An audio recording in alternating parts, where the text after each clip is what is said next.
Welcome to This Explainer. Today, we're diving into the fascinating rules of basketball timelines to finally solve a classic sports mystery.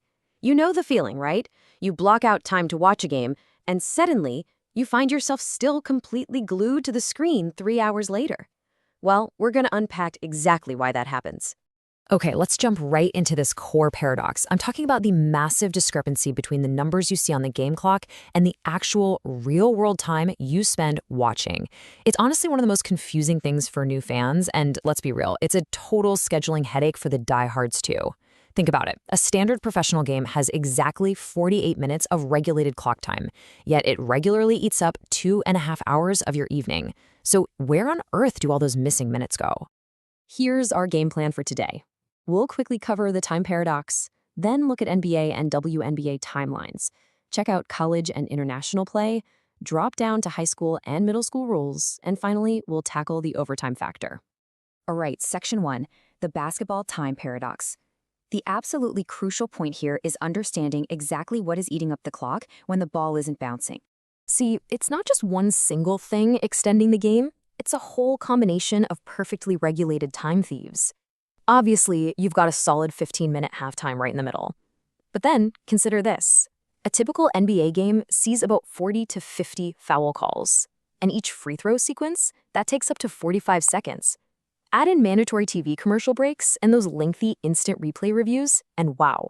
Especially with late-game intentional fouling, the final 2 minutes of a close contest can literally stretch to 20 minutes of real-world time. It's crazy.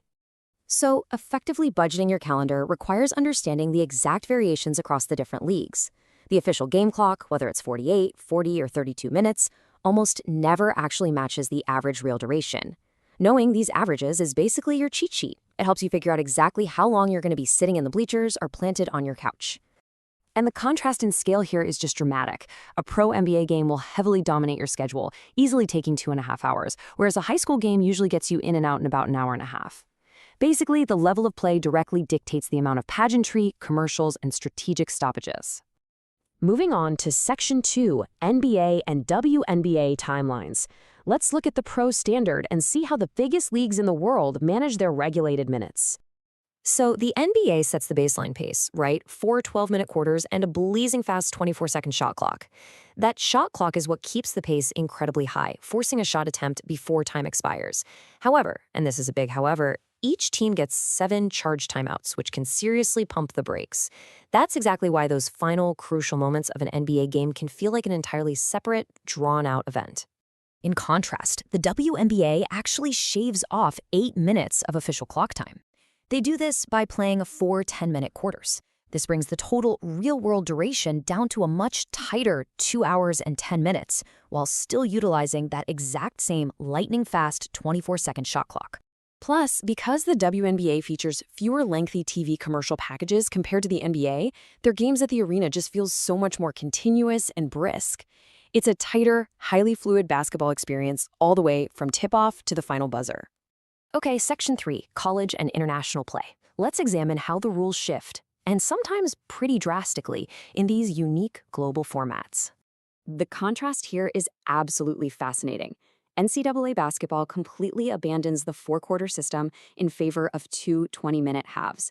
This fundamentally changes the entire rhythm of the game, especially regarding when teams enter the penalty for fouls. Furthermore, college hoops use a slightly slower 30-second shot clock. This allows for much more deliberate offensive setups compared to what we see with the pros. Now, looking overseas, FIBA international play goes back to the 4 10-minute quarter system. But here's the real kicker. It completely lacks the heavy American TV timeout structures. Because international broadcasts don't have those same mandatory commercial interruptions, FIBA delivers a highly compact, incredibly fast-paced viewing experience that rarely pushes past the 2-hour mark. All right, Section 4, high and middle school. Let's pivot to the grassroots level. This is absolutely crucial information if you're budgeting time to sit in the bleachers and support your local teams this weekend. So high school trims the official clock down to 32 minutes total. That's played in 8-minute quarters with a shorter 10-minute halftime. But you really have to keep this in mind. In the roughly 50% of U.S. states that don't have a mandated shot clock, late game pacing can just grind to a halt. A winning team might literally hold the ball for minutes at a time just to run out the clock, which fundamentally changes both the length and the overall feel of the game's final stretch. Stepping down to middle school, you're looking at the quickest formalized version of the sport. They use 6 to 8 minute quarters, meaning you can usually get in and out of the gym in roughly an hour to an hour and 15 minutes. It's fast, it's developmental, and honestly highly efficient for everyone involved. Finally, Section 5, the overtime factor. We absolutely have to talk about the ultimate wild card, the one thing that completely destroys any planned TV viewing schedule. Across the pros, college, and international play, overtime is a 5-minute period, while down at the high school and middle school levels, it's 4 minutes. But the absolute most important rule you need to remember here, there is no sudden death in basketball. None. If the score remains tied at the end of that period, well, extra periods will just keep stacking up. And because there's no cap on extra time, things can reach absolute extremes. I'm talking about stacking up 6 overtime periods. Just imagine that for a second. Back in January of 1951, the Indianapolis Olympians and the Rochester Royals actually battled through 6 extra frames. They secured the record for the longest NBA game ever played by overtime periods, and they finished with a remarkably low score of 75-73. Think about that. A game from over 70 years ago still holds the record for just utterly destroying everyone's evening schedule. Now, there's one really fascinating modern twist to time management. The NBA All-Star Game actually uses what's called the Elam ending. They basically abandon the game clock entirely in the final stretch. Instead, the contest only ends when a defined target score is reached. It's a real game changer because it guarantees that the game always ends on a made basket, completely eliminating a team's ability to just lazily run out the clock. Understanding these mechanics completely changes how you view the sport, right? The clock is really just a guideline. The true length of the game is dictated by strategy, fouls, broadcast rules, and just the sheer will to win. So the next time you tune in to watch a tip-off, I've got a challenge for you. Can you spot exactly what is extending the action? Keep an eye out for those time thieves we talked about, and see if you can predict exactly when that final buzzer will actually sound.